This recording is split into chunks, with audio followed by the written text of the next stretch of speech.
जगन्नाथ रथ यात्रा। पुरी मंदिर के 25 चमत्कार और रहस्य। भारतीय राज्य उड़ीसा में हिंदुओं की प्राचीन और पवित्र 7 नगरियों में से एक पुरी में स्थित जगन्नाथ मंदिर को बहुत ही प्राचीन माना जाता है। यहाँ पर प्रतिवर्ष आषाढ़ माह के शुक्ल पक्ष की दूध से नौ रथ यात्रा प्रारंभ होती है, जिसमें शामिल होने के लिए देश विदेश से लाखों भक्त आते हैं। आओ जानते हैं इस जगह और मंदिर के बारे में 25 रोचक जानकारी। 1. कब बना था यह मंदिर? इस मंदिर को सत्ययुग के राजा इंद्रद्युम्न ने बनवाया था। समय समय पर इस मंदिर का जीर्णोद्धार होता रहा। इस मंदिर का सबसे पहला प्रमाण महाभारत के वन पर्व में मिलता है। वर्तमान में जो मंदिर है वह 7वीं सदी में बनवाया था। हालांकि इस मंदिर का निर्माण ईसा पूर्व 2 में भी हुआ था। यहाँ स्थित मंदिर 3 बार टूट चुका है। 1174 ईस्वी में ओडिशा शासक अनंग भीमदेव ने इसका जीर्णोद्धार करवाया था।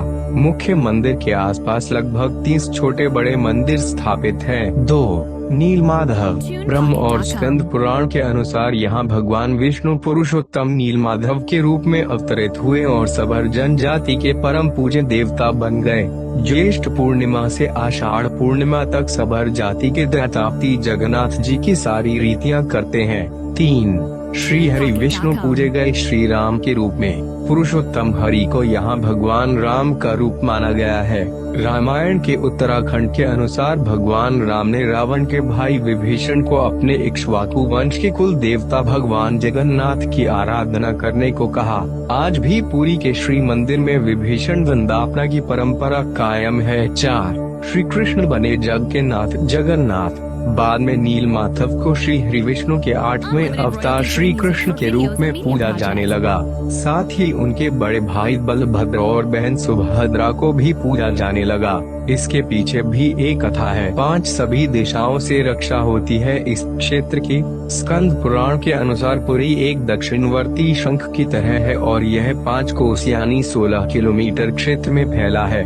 माना जाता है कि इसका लगभग 2 कोस क्षेत्र बंगाल की खाड़ी में डूब चुका है। इसका उदर है समुद्र की सुनहरी रेत, जिसे महोदधि का पवित्र जल धोता रहता है। सिर वाला क्षेत्र पश्चिम दिशा में है, जिसकी रक्षा महादेव करते हैं। शंख के दूसरे घेरे में शिव का दूसरा रूप ब्रह्म कपाल मोचन विराजमान है।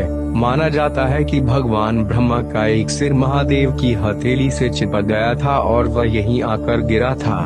तभी से यहाँ पर महादेव की ब्रह्म रूप में पूजा करते हैं। शंख के तीसरे वृत्त में माँ विमला और नाभि स्थल में भगवान जगन्नाथ रथ सिंहासन पर विराजमान है। समुद्र की ओर से रामदूत हनुमान जी इस क्षेत्र की रक्षा करते हैं। 6. मंदिर में अधूरी मूर्तियाँ। यह एकमात्र ऐसा मंदिर है जहाँ पर श्री कृष्ण, बलराम और सुभद्रा की अधूरी मूर्तियाँ विराजमान है और वह भी लकड़ी की।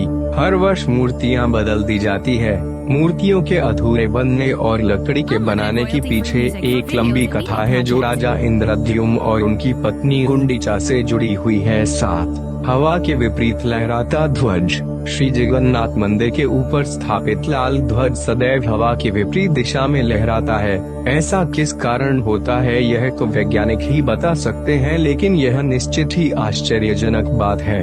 प्रतिदिन सायंकाल मंदिर के ऊपर स्थापित ध्वज को मानव द्वारा उल्टा चढ़कर बदला जाता है।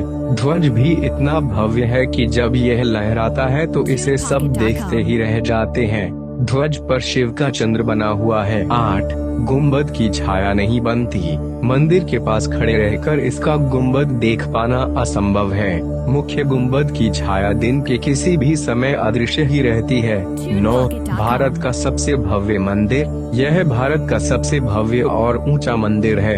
यह मंदिर 4 लाख वर्ग फुट में क्षेत्र में फैला है और इसकी ऊंचाई लगभग 214 फुट है। 10. चमत्कारिक सुदर्शन चक्र। पुरी में किसी भी स्थान से आप मंदिर के शीर्ष पर लगे सुदर्शन चक्र को देखेंगे तो वह आपको सदैव अपने सामने ही लगा देखेगा। इसे नील चक्र भी कहते हैं। यह अष्टधातु से निर्मित है और अति पावन और पवित्र माना जाता है। 11. हवा की दिशा। सामान्य दिनों के समय हवा समुद्र से जमीन की तरफ आती है और शाम के दौरान इसके विपरीत, लेकिन पुरी में इसका उल्टा होता है। अधिकतर समुद्री तटों पर आमतौर पर हवा समुद्र से जमीन की ओर आती है, लेकिन यहाँ हवा जमीन से समुद्र की ओर जाती है। 12. गुंबद के ऊपर नहीं उड़ते पक्षी। मंदिर के ऊपर गुंबद के आसपास अब तक कोई पक्षी उड़ता हुआ नहीं देखा गया। इसके ऊपर से विमान नहीं उड़ाया जा सकता।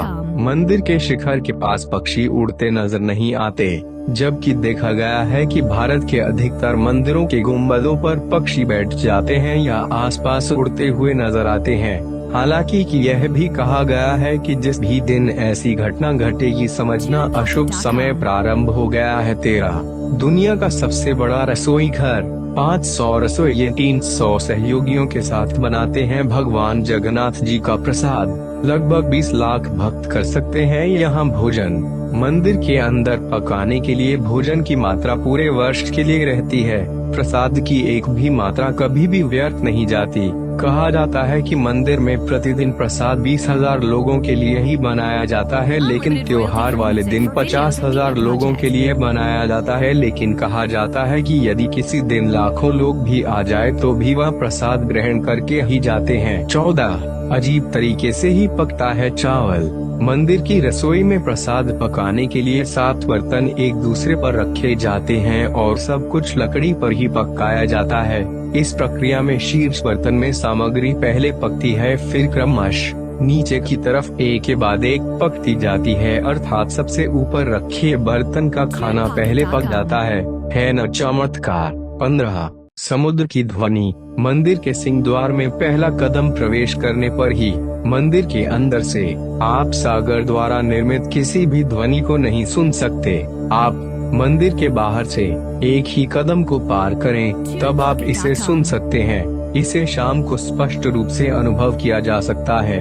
16 बाहर की दुर्गंध भी नहीं आती भीतर। इसी तरह मंदिर के बाहर स्वर्ग द्वार है, जहां पर मोक्ष प्राप्ति के लिए शव जलाए जाते हैं, लेकिन जब आप मंदिर से बाहर निकलेंगे तभी आपको लाशों के जलने की गंध महसूस होगी। 17 रूप बदलती मूर्ति। यहाँ श्री कृष्ण को जगन्नाथ कहते हैं। जगन्नाथ के साथ उनके भाई बलभद्र, बलराम और बहन सुभद्रा विराजमान हैं। तीनों की ये मूर्तियां काष्ठ की बनी हुई हैं। यहाँ प्रत्येक 12 साल में एक बार होता है प्रतिमा का नवकलेवर। मूर्तियां नई जरूर बनाई जाती हैं, लेकिन आकार और रूप वही रहता है।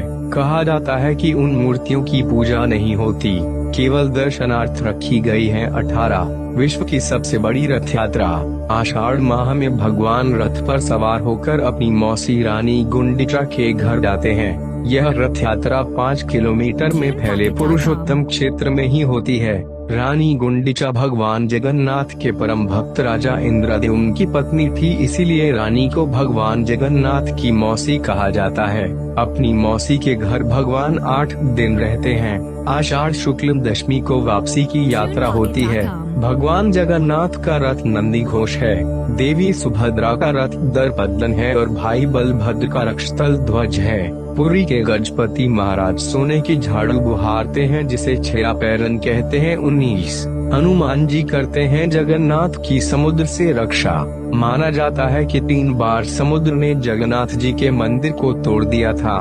कहते हैं कि महाप्रभु जगन्नाथ ने वीर मारुति हनुमान जी को यहाँ समुद्र को नियंत्रित करने हेतु नियुक्त किया था, परंतु जब तब हनुमान भी जगन्नाथ, बलभद्र एवं सुभद्रा के दर्शनों का लोभ संवरण नहीं कर पाते थे। वे प्रभु के दर्शन के लिए नगर में प्रवेश कर जाते थे। ऐसे में समुद्र भी उनके पीछे नगर में प्रवेश कर जाता था। केसरी नंदन हनुमान जी की इस आदत से परेशान होकर जगन्नाथ महाप्रभु ने हनुमान जी को यहाँ स्वर्ण बेड़ी से आबद्ध कर दिया। यहाँ जगन्नाथपुरी में ही सागर तट पर बेदी हनुमान का प्राचीन एवं प्रसिद्ध मंदिर है। भक्त लोग बेड़ी में जकड़े हनुमान जी के दर्शन करने के लिए आते हैं। 20 हनुमान जी ने समुद्र की आवाज को भीतर जाने से रोक दिया।